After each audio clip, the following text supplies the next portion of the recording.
My 31-year-old sister came back after her divorce with her newborn.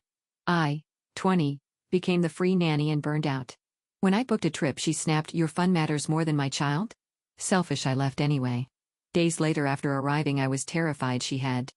"Your fun matters more than my child?" Selfish. She said it like she was spitting out something rotten. Standing in the kitchen doorway with Mia on her hip, still in her pajamas at 2 in the afternoon, hair unwashed for the third day running. The plane ticket confirmation was still glowing on my laptop screen where she'd been reading it over my shoulder. I closed the laptop. "It's a 5-day trip." 5 days, she laughed, but there was nothing funny in it. 5 days where I'm supposed to do what, exactly? Handle everything alone? You know I can't. You're her mother.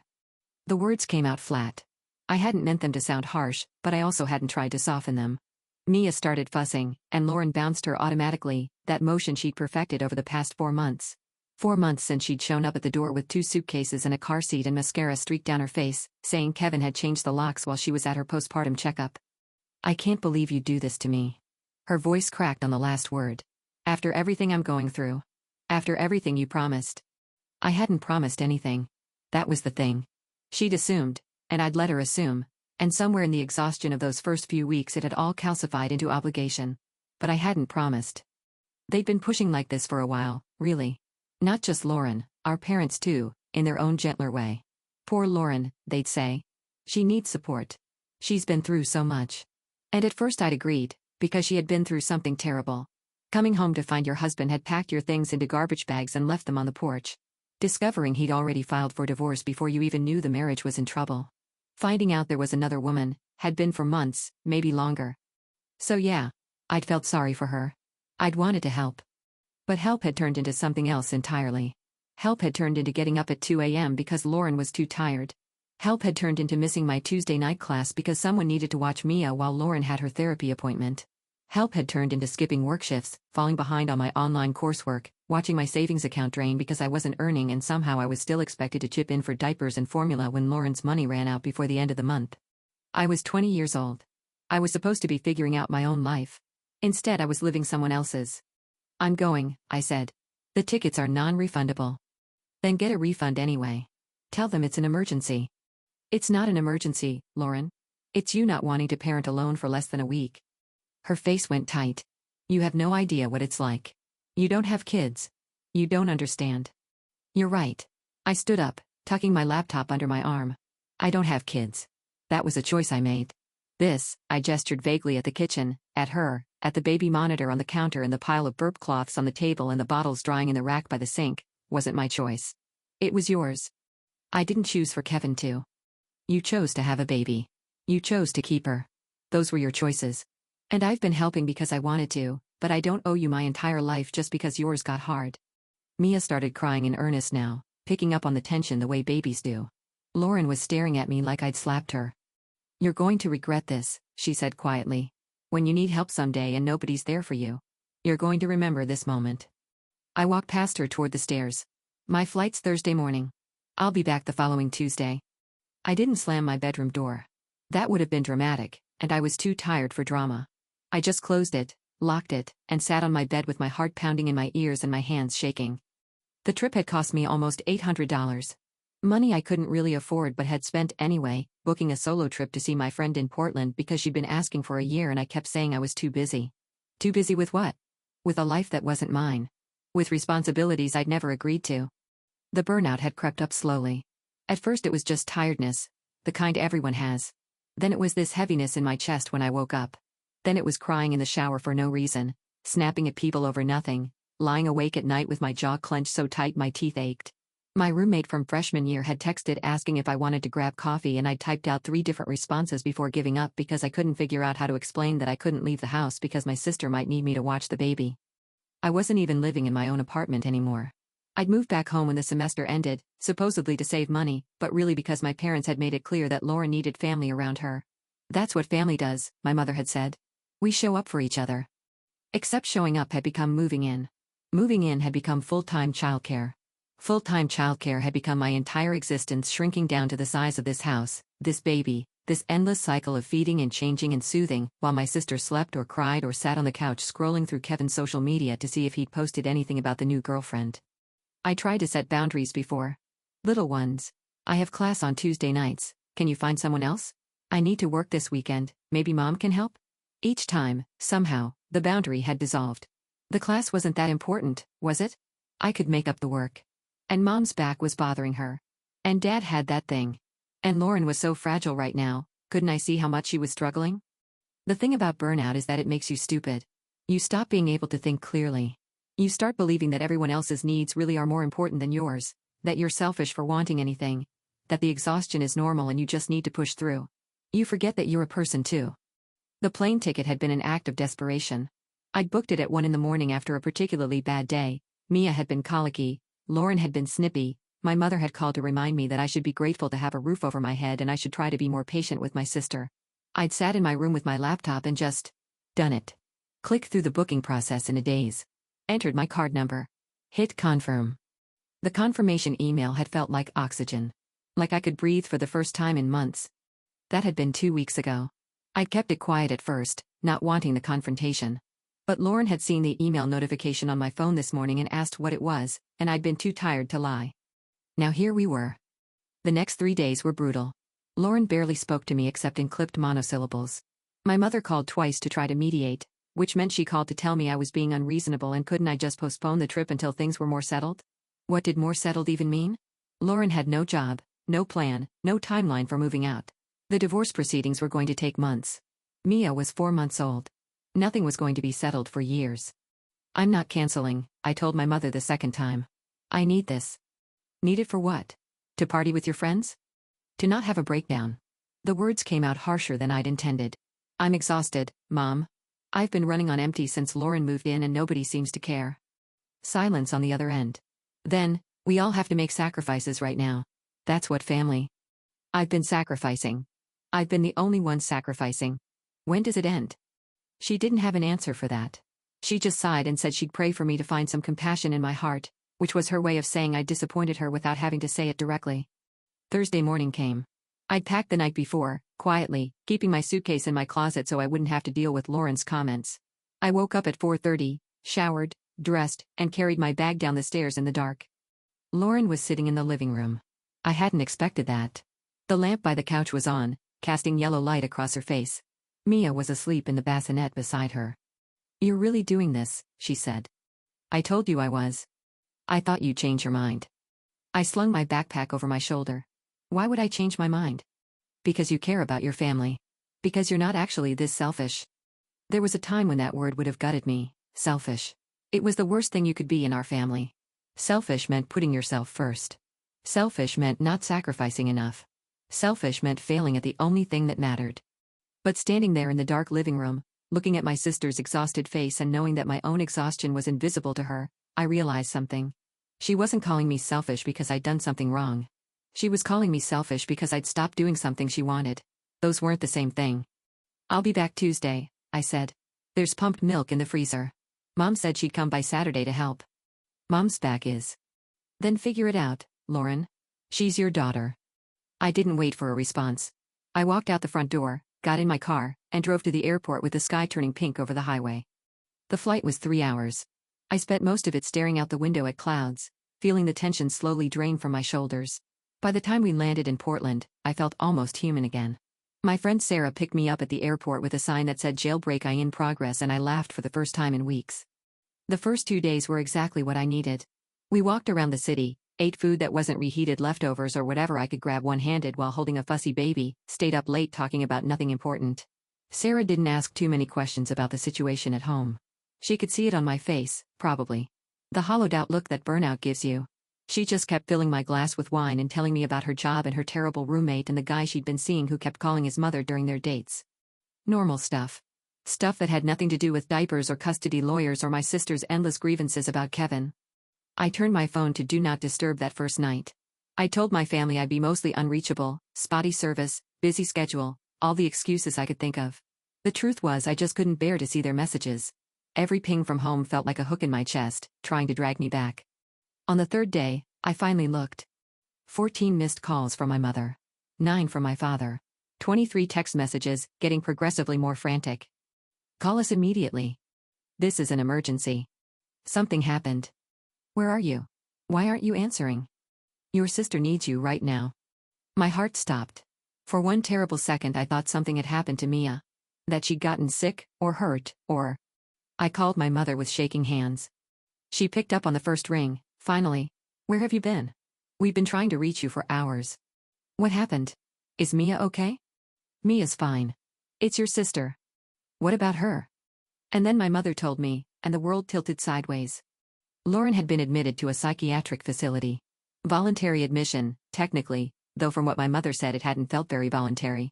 She'd had some kind of breakdown the day after I left, crying uncontrollably, saying she couldn't do it anymore, that she wasn't fit to be a mother, that everyone would be better off if she just disappeared.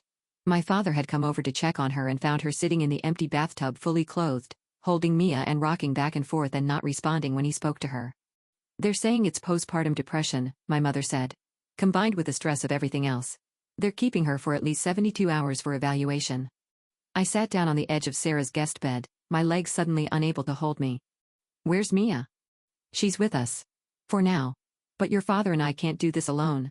My back, you know how it is, and we need you to come home. I have 2 more days here. Your sister is in a psychiatric ward. My mother's voice went sharp. Surely your vacation can wait. I closed my eyes. The guilt was immediate and overwhelming, exactly like they trained it to be. My sister was suffering. My niece needed someone. And I was sitting in Portland drinking wine with a college friend like nothing was wrong. But underneath the guilt, there was something else. Something colder.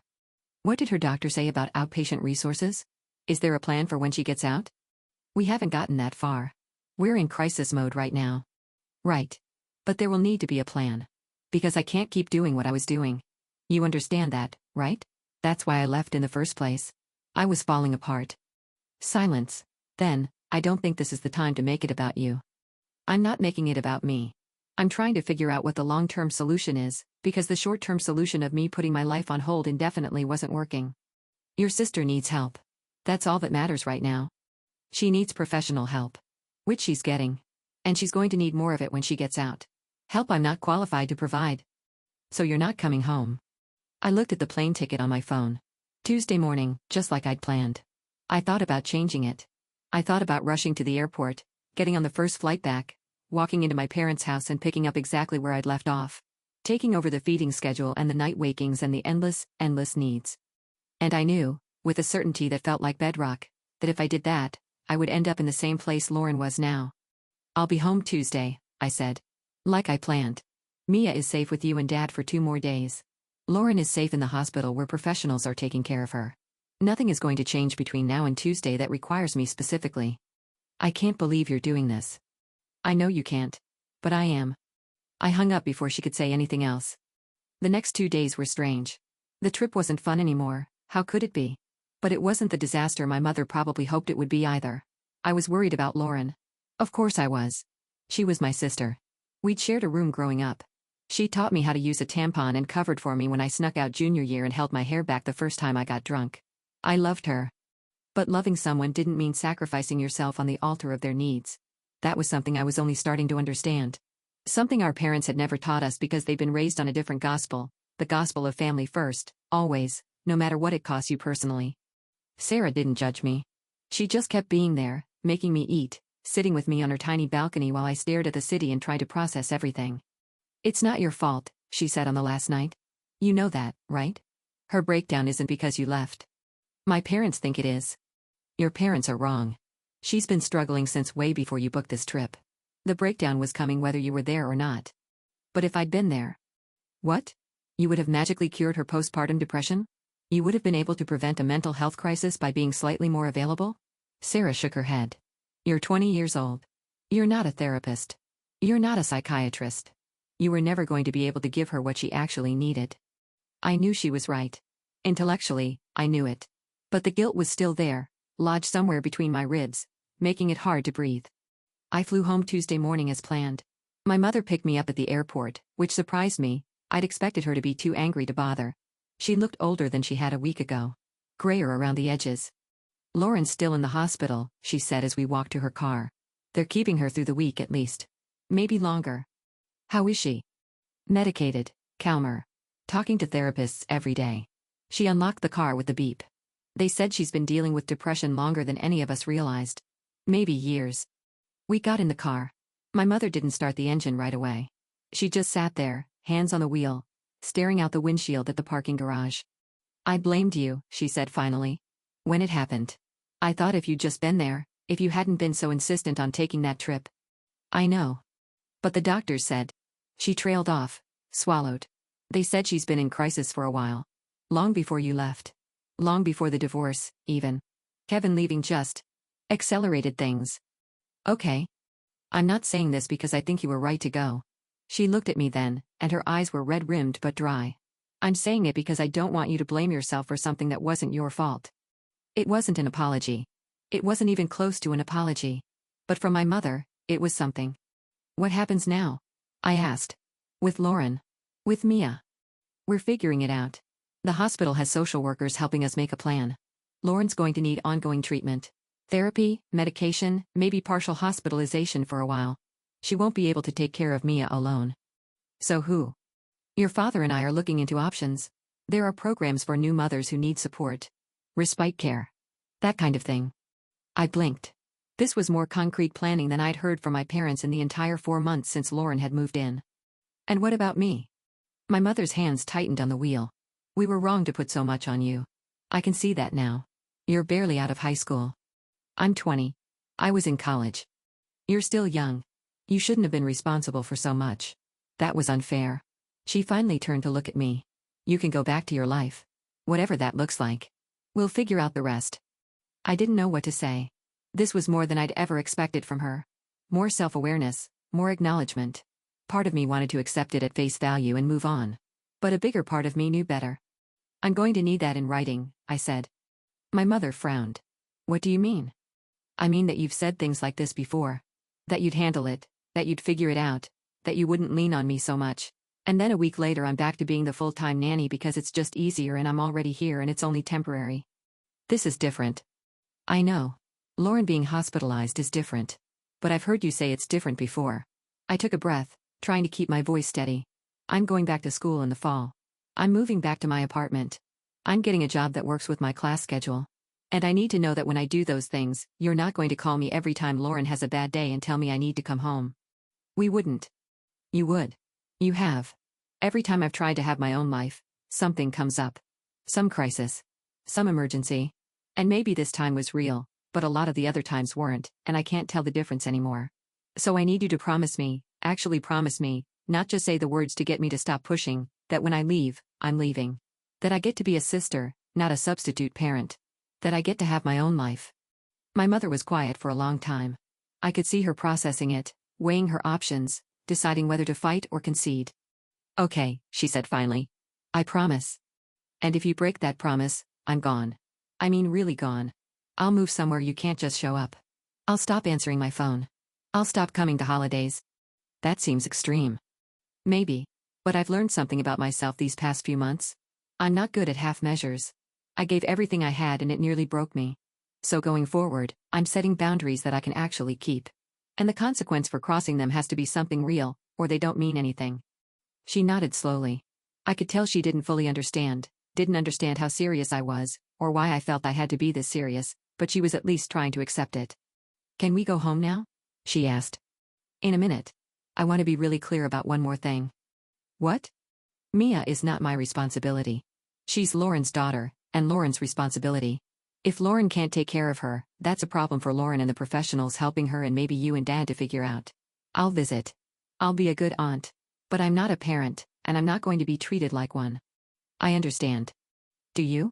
Because 4 months ago you said you understood that Lauren just needed a little help while she got back on her feet, and then suddenly I was doing night feedings and changing diapers and missing my own classes to babysit. That was... She stopped, reconsidered. You're right. That wasn't fair to you. I'm sorry. An actual apology. I almost didn't recognize it. Okay, I said. Let's go home. The next few weeks were a careful dance. Lauren came out of the hospital with a treatment plan and a caseworker and a referral to a specialized program for mothers with postpartum depression. My parents had converted the guest room into a proper nursery while I was gone, something they'd refused to do before because it felt too permanent, and hired a part-time caregiver to help with Mia during the day while Lauren focused on her recovery. It wasn't perfect. There were setbacks.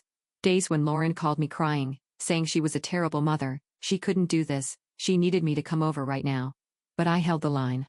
I talked to her on the phone. I offered to call her therapist. I did not drop everything and rush over to rescue her. I can't be your emergency support, I told her after one particularly intense call. I can be your sister who loves you and wants you to get better. But when you're in crisis, you need to reach out to your treatment team. That's what they're there for.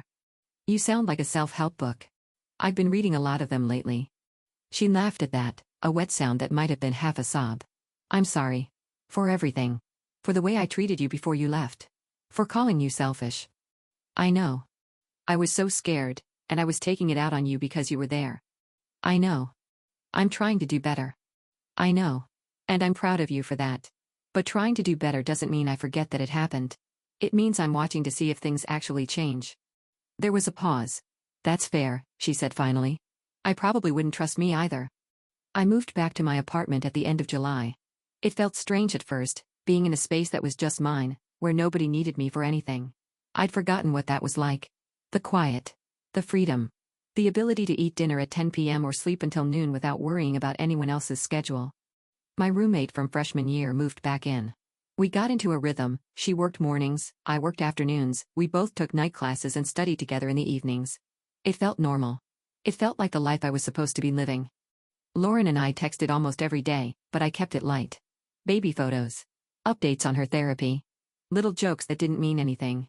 The heavy stuff, the crisis calls, the emotional dumping, the desperate need for someone to tell her she was going to be okay, went to her treatment team. That's what they were paid for. That's what they were trained for. In September, a few weeks into the new semester, I got a call from my mother. Lauren's been offered a spot in a transitional housing program, she said. It's for single mothers.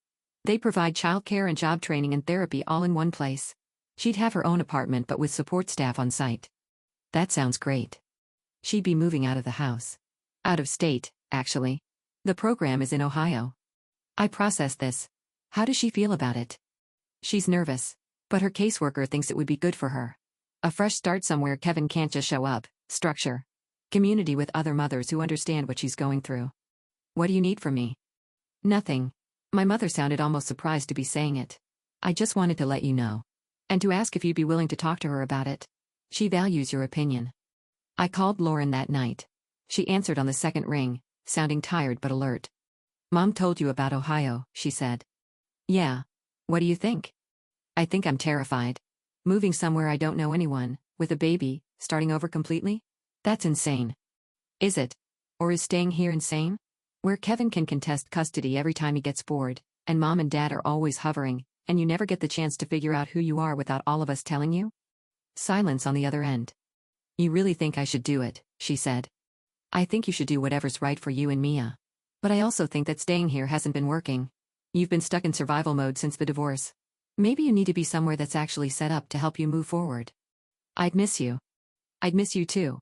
But missing someone isn't a reason to make a bad decision. We can call. We can visit. It's Ohio, not Antarctica. She laughed, a small sound but a real one. When did you get so wise? Around the same time I got so tired. Turns out those two things are connected. Lauren left for Ohio at the end of October. I helped her pack, which felt like a kind of closure, putting her things into boxes, watching the evidence of her breakdown get sorted into keep, donate, and trash. Mia was 6 months old by then, chunky and smiley and blissfully unaware that her whole life was about to change. At the airport, Lauren hugged me for a long time. Longer than we'd ever hugged before. Thank you, she said into my shoulder. For not giving up on me. Even when I made it really hard. That's what sisters do. And thank you for leaving when you did. I know that sounds crazy, but if you'd stayed, I don't think any of this would have happened. The hospitalization, the treatment, the program. I would have just kept leaning on you until we both fell down. Probably. You saved my life by not saving my life. Is that weird to say? A little. But I think I know what you mean. She pulled back, wiping her eyes with the back of her hand. I'm going to do better. For Mia. For myself. I know I've said that before, but this time I have actual support. People who are trained for this. Not just my baby sister running on fumes. That's all I ever wanted for you. She picked up Mia's car seat and squared her shoulders. I'll call you when we land. You better. And then she was gone, disappearing through the security line with her carry-on and her diaper bag and her daughter, heading toward a life that didn't include me at the center of it. I stood there for a while after she'd vanished from sight. The airport churned around me, Business people rushing to gates, families wrestling with luggage, couples kissing goodbye, and I felt something I hadn't felt in almost a year. Light. Not happy, exactly. Not triumphant, just unburdened. Like I'd been carrying a weight I hadn't even realized was there, and someone had finally taken it off my shoulders. I drove back to my apartment, made myself dinner, sat on my couch and watched a terrible reality show and didn't check my phone once. When my roommate got home, she asked how I was doing, and I said fine, and it was true. The next morning I woke up to a text from Lauren. A photo of Mia in her new apartment, surrounded by boxes, grinning at the camera with 2 teeth poking through her gums. "We made it," Lauren had written. "This is the start of something." I typed back, "I'm proud of you." And I meant it. I really did. But more than that, more than being proud of Lauren for finally getting help, for finally being somewhere that could actually give her what she needed, I was proud of myself. For holding the line when everyone told me I was selfish. For leaving when leaving felt impossible. For understanding, finally, that you can't pour from an empty cup, and you can't save someone who's determined to drown you both. I put my phone down and got ready for class. The semester was in full swing, and I had a paper due, and there was a study group meeting later that I'd actually be able to attend for once. My life, the one I'd almost lost, was waiting for me. I didn't look back. Months passed. Lauren sent updates regularly, photos of Mia learning to crawl, then walk, then say mama. Videos of her own milestones too, a job interview she'd nailed, a therapy session that had been particularly breakthrough, a friendship with another single mom in the program who understood exactly what she was going through. We talked on the phone every Sunday. Actual conversations, not crisis calls. She told me about her week. I told her about mine. We laughed about our parents, who were lost without a daughter to fuss over and had taken up birdwatching as a replacement hobby. They bought binoculars, Lauren said. Actual binoculars. Dad has a bird journal. What even is our family anymore? Healing, I think, slowly. In our own weird way. I visited her in Ohio over winter break. Met her apartment, her friends, her support network. Mia didn't recognize me at first, I'd been gone too long. She was too young, but by the end of the visit she was reaching for me, giggling when I made faces at her. "You're good with her," Lauren said. "She's easy to be good with when I'm not exhausted." "I know. That's my fault." "It's nobody's fault. It was just a bad situation with no good options." She nodded slowly. "I'm sorry I called you selfish. I've been thinking about that a lot. About how that was the worst thing I could think to call you, because it's what we were taught to believe. That selfishness is the ultimate sin. But taking care of yourself isn't selfish. It's survival." "I know. I'm trying to teach Mia differently. To show her that her needs matter. That she doesn't have to sacrifice everything for other people to have value." "That's good. That's really good." We were sitting on her couch, drinking tea while Mia napped in the other room. The apartment was small but clean, decorated with pictures Lauren had drawn in her art therapy sessions and photos of Mia at various stages. It felt like a real home. Like something she'd built for herself. "I have something to tell you," Lauren said. "Okay.